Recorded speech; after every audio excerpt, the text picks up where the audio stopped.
Chayé Moharan Resh Lamed Daled. Linyan Shvirat Tavot Umidot Raot Legamri. We spoke about this before, but Rabbeinu spoke about the fact that he broke his bad character traits and his desires which were not refined for his soul. Itpaer et atzmo shezacha lezeh. Amar Rabbeinu, sheyesh tzadikim sheshavru atavot, achu kimo or shemeabdin oto. There are many tzadikim that got out of desires. In other words, you have a soul and you have a body. And the soul wants to be holy and the body wants this world. And you just have to, like we spoke many times, and Rabbeinu was par excellence this, make sure that the body is at the service of the soul. So that the body only takes the minimum what it needs. Tzaddik ochen is the sovea nafsho. The tzaddik eats for his soul. He doesn't eat for the body. Rabbeinu said that there are many tzaddikim who actually, you see that they're very fine. They're not involved in luxuries and pleasures. But, nishar, it's like leather. Ach nishar bo ksat reach she'eno tov. There's a little bit of smell that still smells bad. When you are processing leather and tanning leather, so there's the beginning of the process where there's just a little bit of smell. It's one of the jobs that the Gemara says, we need all kinds of jobs, but lucky is a guy who doesn't have to do that job. That's a job. If that's your mazel to do that job, it's a smell, you know? And it's like a shoichet a little bit. Shoichet's in a place.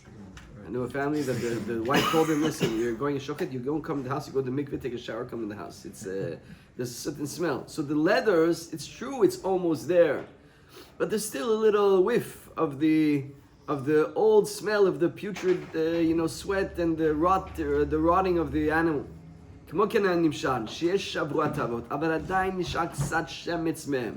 There's still a little bit of a pleasure. And there's still a little bit in the fight. There's still a little bit, tiny. For us, it's residue. It's holy though. For us, it's the holiest it could be. Gamama. שכבר צריכים לנקות הגוף מתאוות, כמו שמאבדין האור, ומהפכין אותו. כך צריך שהגוף נקי מעובד לגמרי מתאוות. We got to get out of the pleasures. We got to get out of the extra pleasures like you refine, like you tan a leather.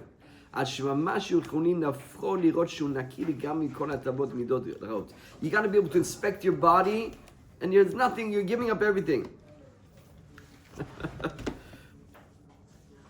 I have this acid, I recently, heartburn? I'm having heartburn and I'm having acid, reflux. So maybe I had it a little bit when I was younger, but now it became to the point, so now I'm taking trying to get a new diet and everything. So I checked all the things that, so it says over there, no chocolate.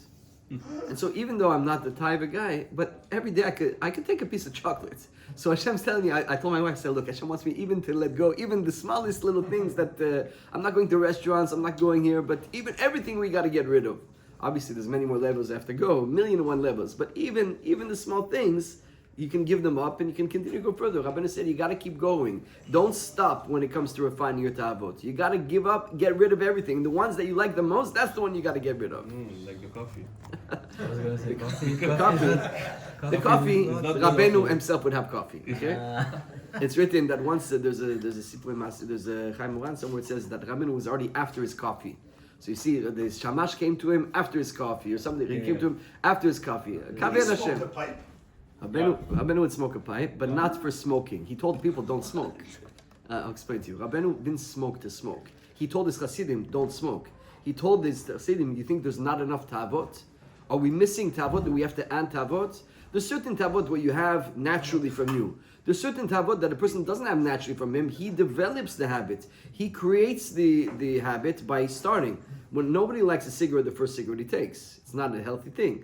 People do it for whatever reasons they do it. But then afterwards, they have a pleasure from the cigarettes. So why are you going to create yourself extra ta'avot? Now, in terms of the coffee, I found the coffee that's a little bit... You're not drinking good coffee, Rabbi. You're not drinking good coffee. The doctor told me one coffee a day is okay. I'm just pointing out that even the smallest little things, Rabbeinu is expecting you to keep going. Yes, you're doing good. Yes, you gave up a lot of things. Yes, no, you're not doing anything asur. Yes. You put everything that's not kosher and asur, it's not in your life. But then there's things that, why are you taking it? So it depends. If you're taking it on Shabbat, for the kavod of Shabbat, and you're giving it to guests, and you take something, and the onig, the pleasure of Shabbat, the onig Shabbat of the body allows you to reach spiritual heights. That's true. But in the weekday, the pleasure, it actually can bring you down. Everybody has to know his level. There's nothing wrong with a little bit gishmak, a little bit a good meal. There's nothing wrong. But the tzaddikim, that they kept going, Rabbeinu got to the point where he was breaking his tavat achila, where he kept diminishing the amount of food that he would eat, to the point where he got to the place where he said, I'm eating so little, but I still have the pleasure in the food. How do I get rid of the pleasure of the food? Rabbeinu would take and eat at the tip of his teeth. He would eat the food at the tip of the teeth in order to make it into mush, and then swallow it without the enjoyment. The enjoyment's in the palate. He would want to break all that. Then he got to a spiritual level where there was not food anymore. It was spirituality. He wasn't anymore tasting, the stories of Rav Avadia. Is once there was like a bowl where the wife was like cleaning cleaning the counters with like some soapy stuff. And he came home, he thought it was the soup. And he ate it. And you ate this, you ate that? Yeah, it was good. It was a good soup. No, we didn't taste that it was not a soup. We didn't realize it wasn't a soup. It's not the level that you could get to. We can get to levels. You can't get there in one day. But let's say you like a coffee and you like it with sugar. So once a day, take it with no sugar. Or once a day, take it with half a sugar. So you like this certain thing. Okay, so don't cut it out completely, but work on it. Little steps in taking away the tavot. You'll realize afterward, many people tell you that they used to put sugar in their coffee and they don't put sugar. They don't even taste it anymore. It's not like it's a difference. You get used to certain things. You're used to pleasures, but you can also be used to not having them. And like we said many times, that when you don't take the pleasure of this world, you're going to get the pleasure somewhere else. Your pleasure account will stay full, and you'll have pleasure in different things. In tikkun klali, in stakan, helping a Jew, in going to a wedding, in misamech chatan. If you don't spend the pleasure, and so Rabbeinu was par excellence that he says you got to work on it. Don't stop breaking. V'nom nimtza. That's what he says. Ad shemash yuchunu nafro lirot shu naki legam mikol hatavot midot. V'nom nimtza shum shemetz reach klan mishum tavar midah ra'a ba'onam. ורבנו ז"ל היה מופשט לגמרי מכל התאוות מידות רעות, ולא נשאר בו שום שמץ, משום מידה רעה ושום תאווה בעולם. רבנו was 100% in everything. In relationship to this world, in his character traits, בין אדם לחברו, יראת שמיים, everything top. Because זכר בילדותו, you understand that he got to this level as a child. קודם שהתחיל ללכת בהשגות גבוהות הרבה זמן קודם לשנה ישראל. Now this is before he started to be a bar hasaga, before he went to Eretz Yisrael. That means he was a young man, but he was clean.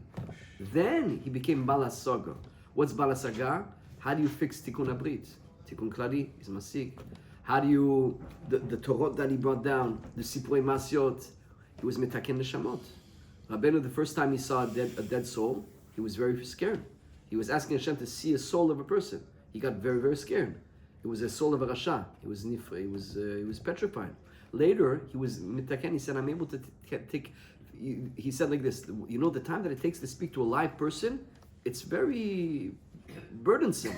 How much you have to speak to a guy, maybe he's going to do something good. Maybe you're going to invest with him days and weeks and months, that maybe he's going to have a little bit of brains and get away a little bit from a ta'ava of something.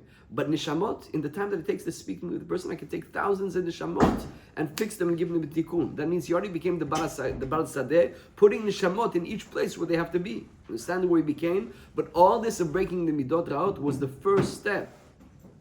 Then he was אחר כך זכה לנו למעלה, מדרגה למדרגה, עד שעלה למקום שעלה וזכה למה שזכה, למדרגה עליונה שאפשר לדבר מזה כלל. Then he got to levels that we can't speak about it. Once Rabbeinu, the city of Breslev burned down. You know why? Because he said that he was in the middle of a prayer to ask Hashem to get to the level of Moshe Rabbeinu. His Yom Kippur prayer was Yom Kippur. He was asking Hashem to be on the level of Moshe Rabbeinu. The Satan didn't like that prayer. So he didn't want him to finish the prayer, so he burned the whole city, so he had to stop the Amidah. You understand what we're talking about? Anyway, for us, there's an avodah of Tavot and Midot. Don't do everything in one day, but have yourself a checklist. What are you working on now? You're working on anger, you're working on modesty, you're working on, what are you working? You're working on Tavot, Shena, Achida, on what? Shmirat Einayim. You have to be working, slowly but surely. The way the breastlovers would choose what to work is according to the Torah they're learning in Likutei Moharan. So now we're learning Torah Zayin, for example, Tinyana. So there's a lot what to work on. But choose what's over there. Have pity on a Jew. Give a good word to a Jew. We're going to see later that's also Tavat Achila in this Torah. There's a lot of things. So if you want to choose something, the way the rest of us do, and then you can learn different Sfarim about it, what to do it, and slowly but surely. Chazak.